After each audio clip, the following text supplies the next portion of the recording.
প্রিয় দর্শক, সাজ্জাদ কাদিরের প্রীতি এবং শুভেচ্ছা নিন।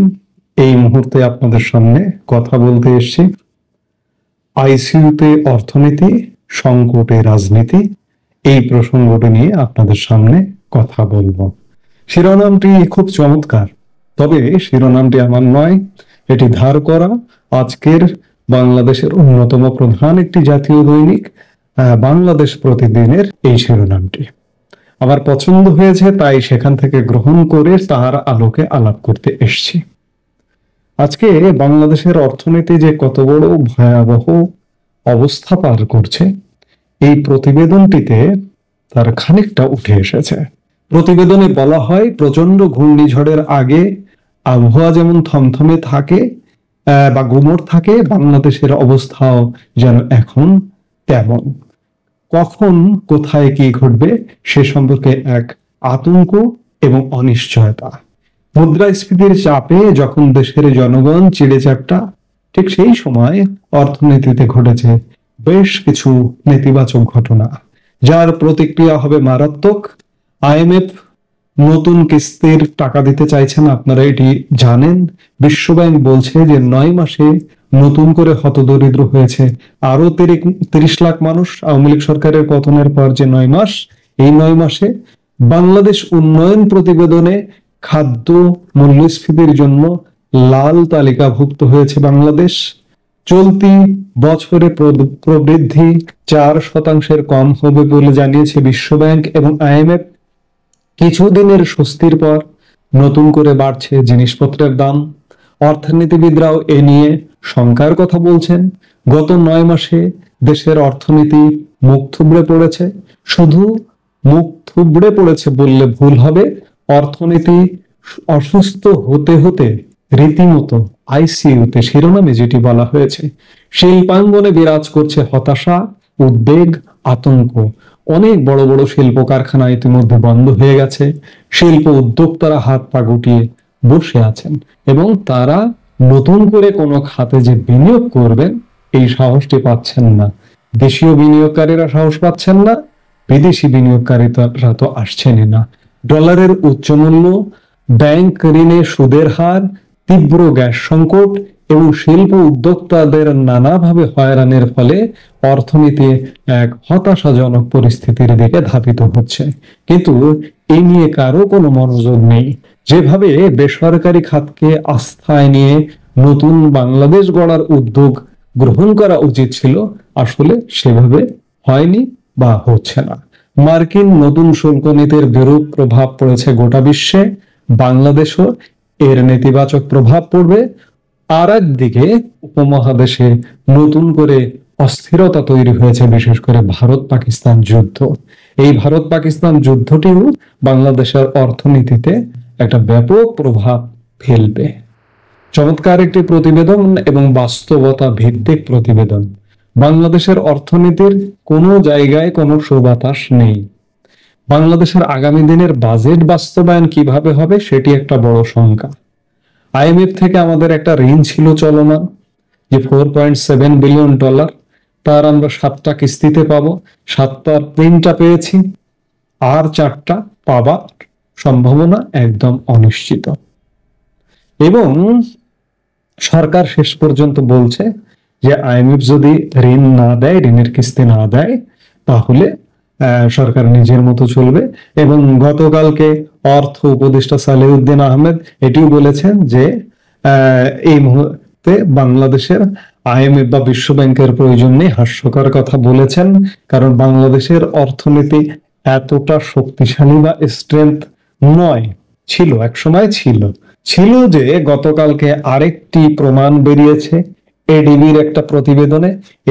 এডিবি বাংলাদেশকে এশিয়ার 9ম বৃহত্তম অর্থনীতির দেশ হিসেবে আখ্যায়িত করেছে এবং দক্ষিণ এশিয়ার 2য় বৃহত্তম অর্থনীতির দেশ হিসেবে চিহ্নিত করেছে। তবে হিসেবটি কিন্তু ডক্টর ইউনূসের সরকারের সময়কালের নয়, এটি 24 সালের সময়ের। এবং 24 সালের বেশিরভাগ সময়, অর্ধেকের বেশি সময় ক্ষমতায় ছিল কে? আওয়ামী লীগ সরকার। ওই 6-7 মাসে যে অর্জনটি হয়েছে বা 8 মাসে যে অর্জনটি যতটুকু হয়েছে, তার উপর ভিত্তি করে কিন্তু এই প্রতিবেদনটি এসছে। কিন্তু গত 9 মাসের উপর ভিত্তি করে যদি প্রতিবেদন হতো তাহলে কিন্তু চিত্র ভিন্ন হতো। এই যে সাফল্যটি, এটিও কিন্তু শেখ হাসিনার সাফল্য। এই সাফল্যটিকে আবার সরকারের কেউ কেউ খুব চাঙ্গা করে প্রচার করছে। গতকালকে একজন উপদেষ্টা, সমন্বয়ক থেকে উপদেষ্টা হওয়া একজনকে দেখলাম, তিনি তার ফেসবুকে শেয়ার দিয়েছেন যে বাংলাদেশ দক্ষিণ এশিয়ার দ্বিতীয় বৃহত্তম অর্থনীতি দেশ এবং এশিয়ার নবম অর্থনীতির দেশ।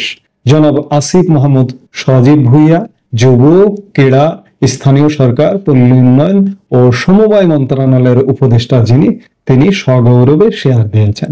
এটি তার জন্য প্রযোজ্য নয়, এটা হাসিনা, শেখ হাসিনার হাসিনোমিক্স, হাসিনার অর্থনীতিকে হাসিনোমিক্স বলা হতো, সেই অর্থনীতির সুফল এটি। আপনারা সুফল আনুন, সাফল্য অর্জন করুন, তারপরে বলুন। কিন্তু সাফল্য অর্জন করাটা এক প্রকার আপনাদের জন্য 9 মাসে যেহেতু নেই, আগামী দিনেও হবে না। আরেকটি কথা এই প্রতিবেদনে বলা হয়েছে, সংকটে রাজনীতি। সত্যিকার অর্থেই বাংলাদেশের রাজনীতি আজকে 9 মাস যাবৎ চরম সংকটে।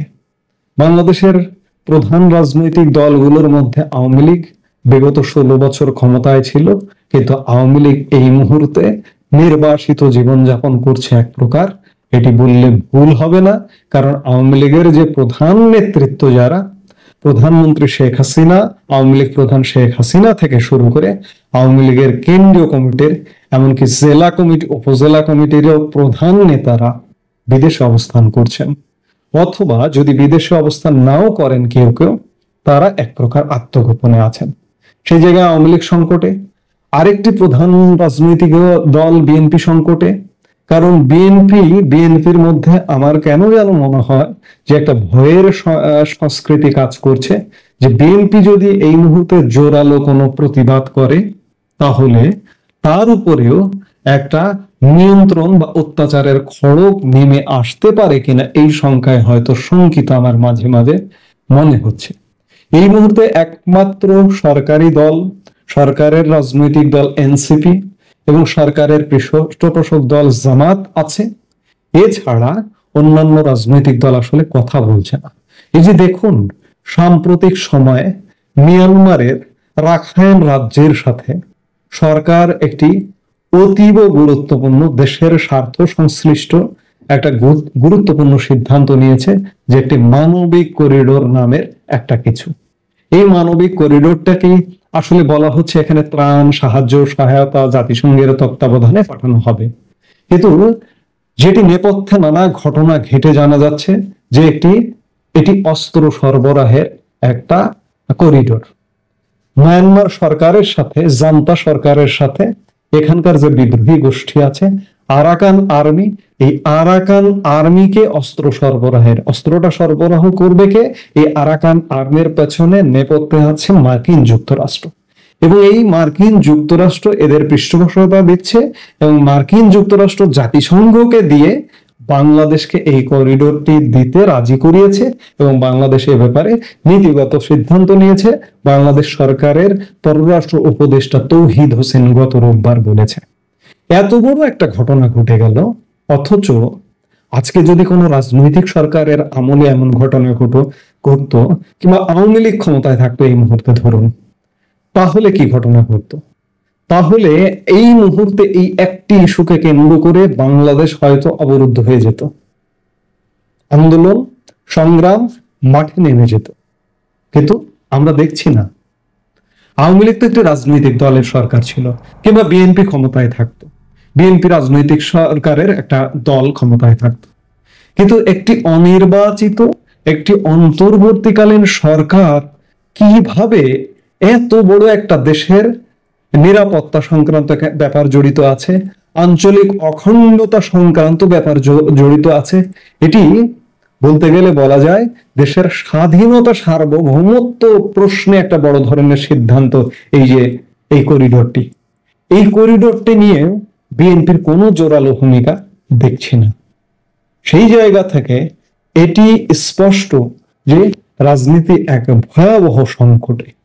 জানি না অর্থনীতি কিভাবে উদ্ধার হবে, জানি না রাজনীতি কিভাবে উদ্ধার হবে, কারণ চারপাশ থেকে বাংলাদেশ একটি আন্তর্জাতিক গোষ্ঠীর একটা কুদৃষ্টিতে পড়েছে, এটি বললে ভুল হবে না। যার দরুন আজকে বাংলাদেশের অবস্থা ভয়ানক খারাপ। একটা সুন্দর সাজানো গোছানো বাংলাদেশ ছিল। আজ থেকে 1 বছর আগেও বাংলাদেশের জনগণ, বাংলাদেশের নাগরিকরা যেভাবে শক্তি সাহস নিয়ে বলতে পারতেন যে আমরা বাংলাদেশের নাগরিক, বাংলাদেশের মানুষ।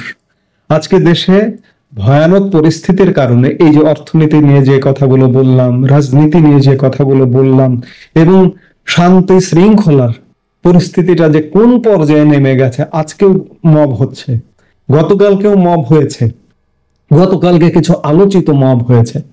একটা অভিনয় শিল্পী সিদ্দিকুর রহমান, তাকে যেভাবে গতকালকে অত্যাচার নির্যাতন করা হয়েছে, এটি নজিরবিহীন। একজন শিল্পী, তিনি হয়তো সমর্থক থাকতে পারেন আওয়ামী লীগের, সমর্থক থাকলে কি সেটি দোষের? তিনি যদি কোনো অপরাধ করে থাকেন তার বিচার হোক। অর্থাৎ সবকিছু মিলিয়ে বাংলাদেশ এক গভীর সংকটে, অর্থনীতি সংকটে, রাজনীতি সংকটে, সামাজিক শৃঙ্খলা সংকটে। এর থেকে উত্তরণের উপায় কি আমার ক্ষুদ্র মাথায়, ক্ষুদ্র চিন্তায় ঢোকে না। এই মুহূর্তে এ পর্যন্তই। সবাই ভালো থাকুন, সুস্থ থাকুন।